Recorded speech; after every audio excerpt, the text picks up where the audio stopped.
Hey guys, it's HarleyWood. Welcome back. All right, real quick reminder before we get into the review of the 5324 here. We are doing a giveaway of the previous Crimson Trace scope that I reviewed. This is the 2624 that I reviewed previously. It was on this rifle, and Crimson Trace reached out and they said, hey, check out our 53x24, which is the 5 series, level up. I do have some other plans for this one, but Crimson Trace also sponsored a brand new version of this, all right, for a giveaway.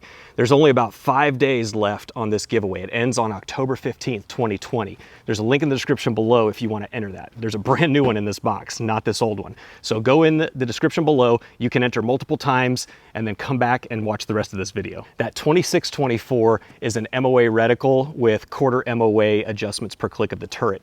This one is an MRAD reticle with 0.1 mil adjustments per click of the turret. If you're not familiar with the difference, one is basically imperial and this one is metric, all right? So whereas a click on that is a 1/4 inch, a click on this, the equivalent would be a centimeter, all right, at 100 yards. If you ask me which one I liked better, it's hard to say. I've spent a lot more time behind MOA reticles with MOA turrets on them. Ideally, your turrets and your reticle should match. This one does. There are some out there where you have MOA reticle and MRAD turrets.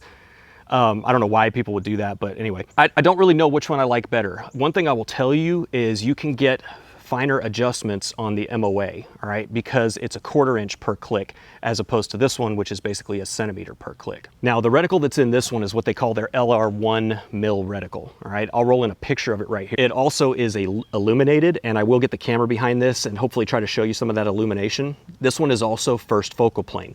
I mentioned in that previous Crimson Trace video that that was my first focal plane scope. I've gotten good at saying that. This is my third first focal plane scope. So I do have another one that is from EOTech, and more to come on that. If you follow me on Instagram, you already know. If you don't, there's a link in the description below.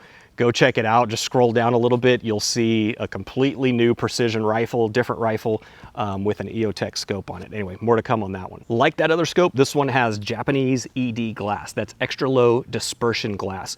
And basically what that means is as the light focuses through this, they all converge at the same point, ideally at your eye, right?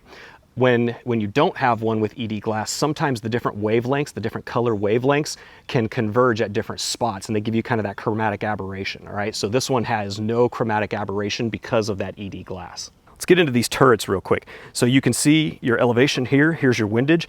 I love how they have them marked, all right? So right and left. Up is easier to see from over top of the gun, so this is not marked with the U and the D. In terms of the total elevation adjustment, there is 32 mils of elevation adjustment, and there's 20 mils of windage adjustment. Okay, now if I had to change one thing about this scope, the only thing that I would change is that you have to use Allen's in order to loosen the cap and get your zero reset, all right? And now it's unlocked, and I can move it, get my zero, and then tighten it back down. All right, totally a personal preference, but if you ask me what I prefer turrets that you can lift, spin, and set back down for your zero reset, okay? So when you lift it, it disengages the actual turret, and you can get your zero, pop it back in, and it's locked. Totally personal preference thing. A lot of guys probably like this. It probably is more secure, but this is just much, much faster. On the left side here, you do see your illumination knob as well as your parallax, and the parallax range goes from 20 yards all the way to 500, and then there is your infinity. The illumination has 11 levels to it, and I will say this illumination knob is very, very tough to turn. And they do also sell these nice throw levers. Now, this one is not hard to turn, okay?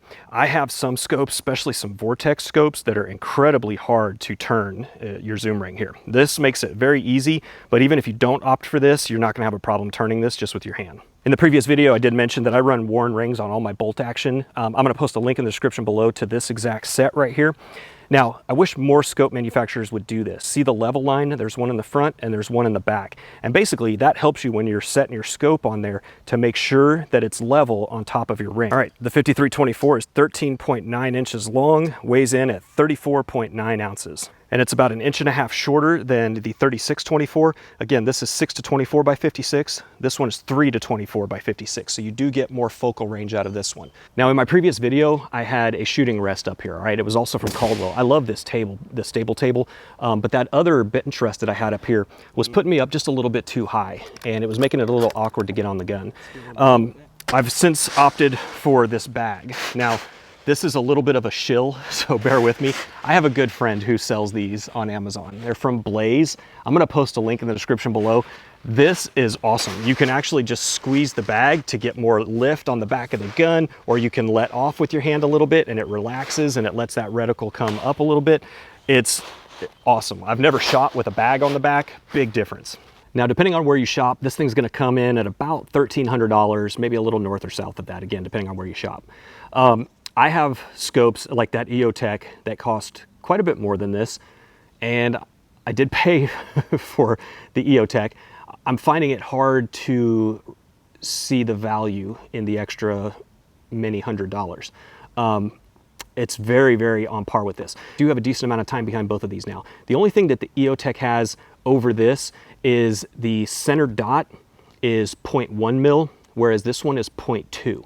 And so at full zoom on this one, that 0.2 is just a little bit bigger than I'd like it to be, all right? Whereas on the EOTech at full zoom, that 0.1 mil is still pretty fine. But I'm not sure. I just shot, you know, I don't know, we'll go down there and mic it in a minute, and that's at least a 3/4 inch group, if not a 1/2 inch or less. I'm not sure the extra $500–600 is worth it, especially on a hunting rig where, you know, I'm not hunting 1,000 or 1,500 yards. So I'll leave that up to you to decide. So here's a shot of that reticle at 3 power on the left and full 24 power on the right. Now again, it's first focal plane, so the reticle does zoom proportionate to the zoom ring on your scope, all right? However, your holds and everything stay the same with first focal plane as opposed to how second focal plane works. Now again, there's that 2 mil center dot. At full zoom, again, man, I just wish it was a tad bit finer, but not a huge deal. So again, I'm gonna post a link in the description below to where you can check this out. If you go to someplace like Optics Planet or Brownells, they're hovering right around $1,750 right now. On Amazon, again, depending on when you view this, it may change, but on Amazon, they're right about $1,340 with free shipping and handling. So I'll post a link to the description below. So again, before you leave, make sure you go in the description and enter that giveaway, okay? It ends on the 15th of October, 2020, so you've got a couple days. This is the 5324. If you are interested in it, I will post a link in the description below to this. I don't think this hunting rig is changing. The season starts in 7–8 days, so dialed in, good to go, at least for 2020. We'll see if Crimson Trace comes out with something new for 21, but for now, this is it. Thanks for watching, guys. If you like this video, hit subscribe down below, hit that bell icon so you know when I release new videos. Thanks for watching, got lots more to come. I'll see you in the next one.